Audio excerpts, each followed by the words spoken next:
Halo, ketemu lagi di minggu ini bersama saya dosen drama. Nah, hari ini saya akan melaksanakan menyampaikan penulisan naskah film dan produksi televisi. Nah, mungkin teman-teman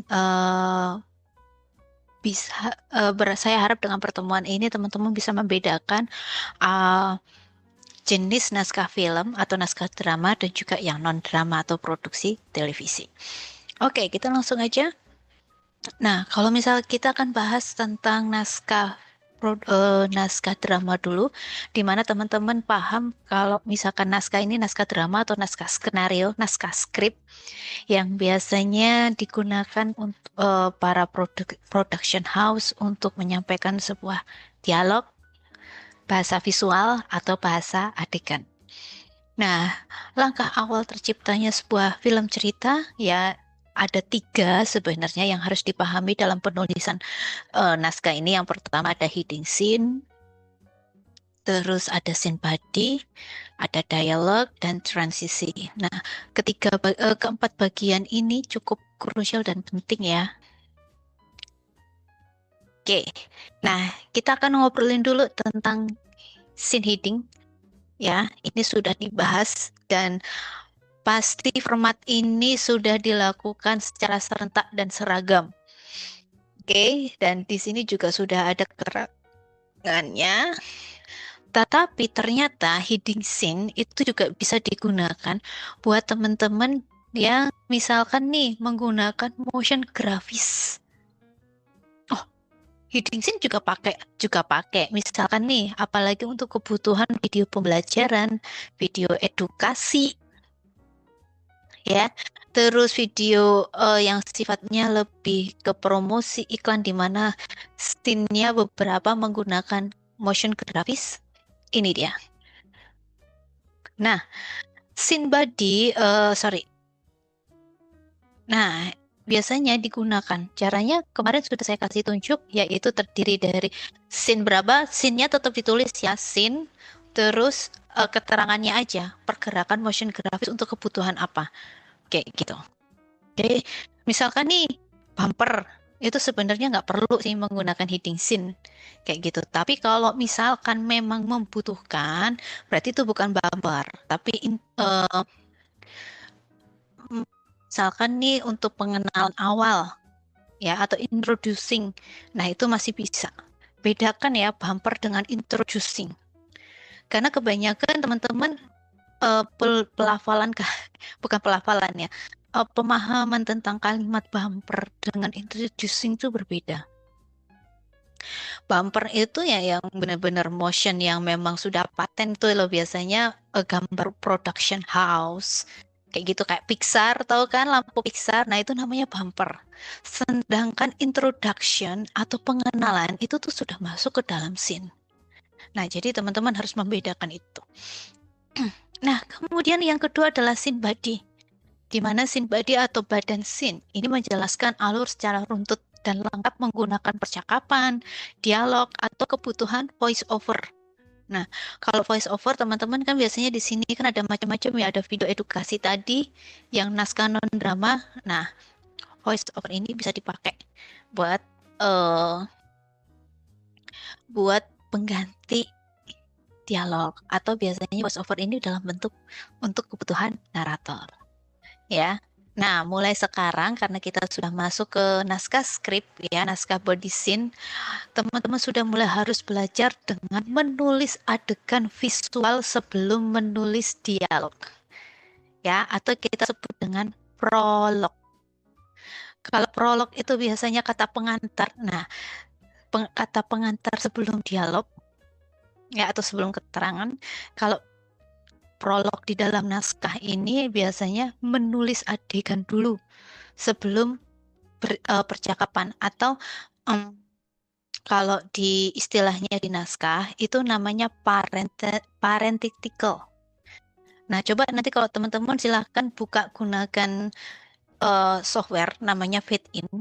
Di situ tuh ada tulisan parentitical. Nah, itu yang dimaksud dengan antara gerakan gestur dengan dialog itu barengan jamnya. waktunya bersamaan. Nah, itu disebut dengan parenthetical. Nah, tips ketika menggunakan dialog atau kebutuhan voice over dalam menulis skenario cerita. Nah, yang pertama adalah pastikan sifat, karakter, terus aksen itu sesuai dengan naskah. Kalau memang naskah kalian itu memang ingin menunjukkan citra Melayu, citra daerah kayak gitu, coba gunakan aksen Melayu tersebut untuk apa? Memperkuat karakter identitas karakter atau identitas geografis atau bahkan identitas budaya. Nah, maka dari itu perhatikan sifat dan karakter serta gaya bicara ketika kalian ingin menyampaikan sebuah informasi. Terus yang kedua adalah perhatikan tanda baca. Nah, tanda baca ini akan membantu intonasi tokoh yang diperankan. Nah, kadang-kadang antara apa yang kita baca dengan pemahaman kita suka berbeda. Nah, itu wajib harus sudah selaras. Jika memang tanda baca itu tidak sesuai dengan kondisi psikologisnya karakter kayak gitu, mungkin kalian bisa coaching dulu sama director. Gitu. Nah, biasanya kalau misalkan sebelum produksi ya, coba normalisasi. Coba normalisasi, lakukan reading sebelum produksi. Jadi semua talent datang, lakukan reading. Dan itu selalu dilakukan oleh PH-PH yang ada di Korea, terus di Jepang, bahkan di Indonesia itu ada beberapa PH yang sifat besar ya, itu pasti ada namanya reading dulu sebelum produksi. Fungsinya apa? Satu, pembangunan chemistry antar tokoh. Kedua, mengkoreksi diri. Oh ya, nanti misalnya, oh kamu kurang emosi nih di bagian yang di sini. Kayak gitu. Ketiga adalah mengenal karakter satu sama lain. Biasanya kalau masukan-masukan dari beberapa lawan bermain itu akan mempengaruhi kayak gitu ya. Jadi pembangunan suasananya, kebenciannya itu dapat. Masih ingat atau kalian tahu nggak drama Layangan Putus? Nah, mungkin itu bisa jadi referensi. Kenapa sih kok tokoh si Aris ini benar-benar menyebalkan sekali, menjiwai sekali. Nah, itu tidak mudah dibangun dalam satu hari ya. Apalagi yang Reza Rahardian yang main. Nah, itu butuh timing kayak gitu. Nah, yang kedua, yang selanjutnya terakhir adalah jika kebutuhannya untuk voice over, untuk media informasi dan edukasi, gunakan bahasa yang bagus, bahasa yang baku dan jelas. Utamakan intonasi ya, A, I, U, E, O serta nada yang sesuai. Apalagi untuk kebutuhan voice over. Biasanya kalau voice over ini nggak bisa one take oke.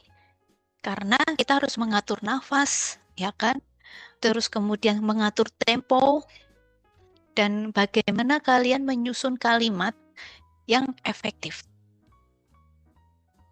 Nah, jika ada pertanyaan, bagaimana jika dalam scene body terdapat tampilan motion atau pergerakan kamera untuk shot-shot penting? Nah, misalkan nih, ada contoh di samping. Coba urutkan ya menggunakan bahasa dan terminologi bahasa motion untuk pergerakan. Kemarin saya sudah sampaikan ya teman-teman di mana kalau untuk membuat treatment, pahami treatment terutama menggunakan motion, pahami dulu jenis-jenis pergerakan motion itu apa aja. Baik itu dari prinsip 12 animasi ataupun dari slide presentasi. Nah, teknik-teknik itu bisa kalian masukkan ke dalam naskah, skrip atau body scene untuk dituliskan maunya kayak gimana. Nah, ini contohnya kalian bisa mengamati dan kalian analisis, oh kebutuhannya seperti apa dan penerapannya nanti bisa kalian lakukan. Nah, ini saya meriwan lagi jenis-jenis transisi, ya transisi dasar yang bisa kalian gunakan. Apalagi di treatment ini juga pasti dipakai, apalagi di body script. Kalau bisa istiqomah tetap pakai kayak gitu. Nah, itu adalah jenis-jenis naskah drama. Nah, dari sini ada yang mau ditanyakan?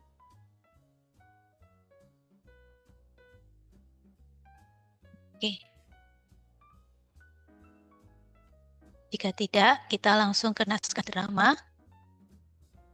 Naskah non-drama. Oke. Nah, berbeda dengan format naskah skrip ya, format naskah non-drama ini memiliki beragam jenis.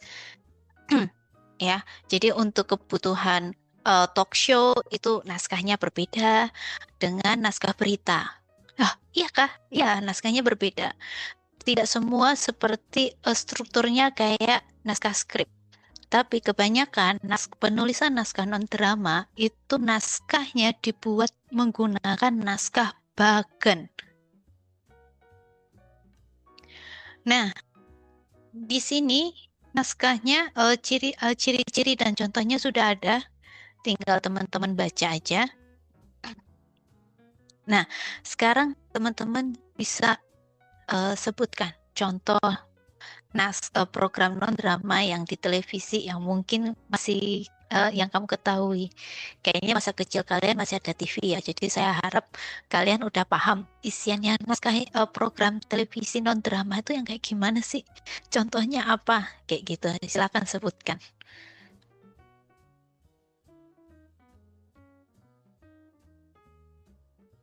Ya, tadi saya sempat menyinggung tentang naskah bagan ya, di mana naskah bagan ini terdiri dari beberapa kolom.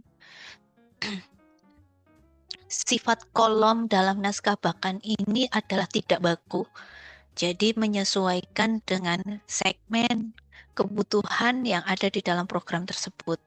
Namun rata-rata yang digunakan itu adalah rata-rata yang digunakan itu adalah segmen ya, kebutuhannya segmen kayak gitu. Nah, ini jenisnya dan contohnya mungkin bisa jadi salah satu referensi kalian dalam menulis naskah.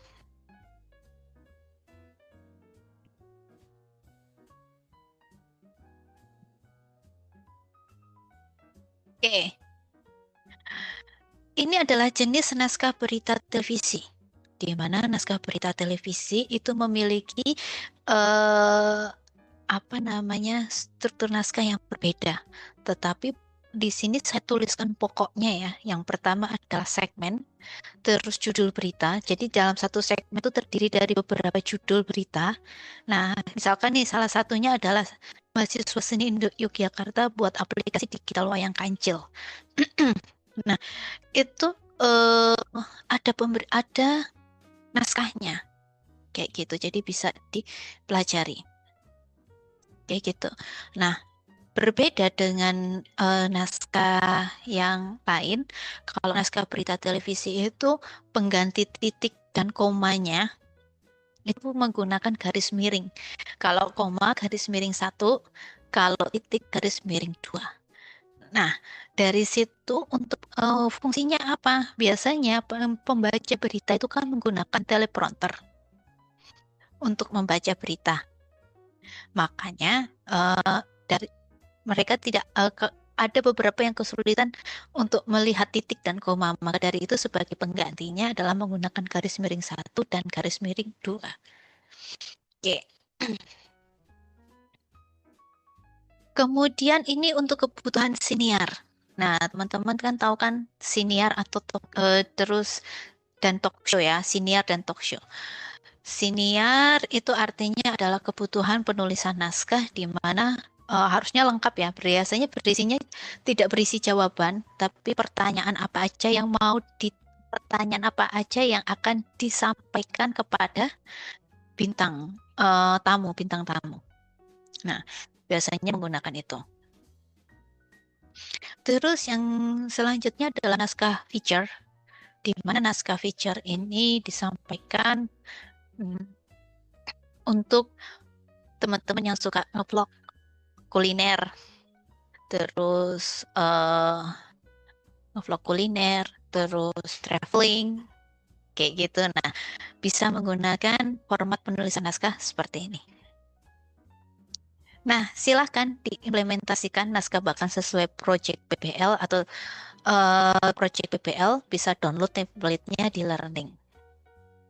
Oke, kayaknya itu untuk materi tentang perbedaan format naskah skrip dengan format naskah non-drama. Nah, kayaknya jika nanti ada pertanyaan, silahkan tulis pertanyaan tersebut, nanti akan saya jawab di kolom komen. Oke, kalau gitu sekian untuk pertemuan dengan saya dosen drama. Nanti kita akan ketemu lagi di another materi yang lainnya. Terima kasih.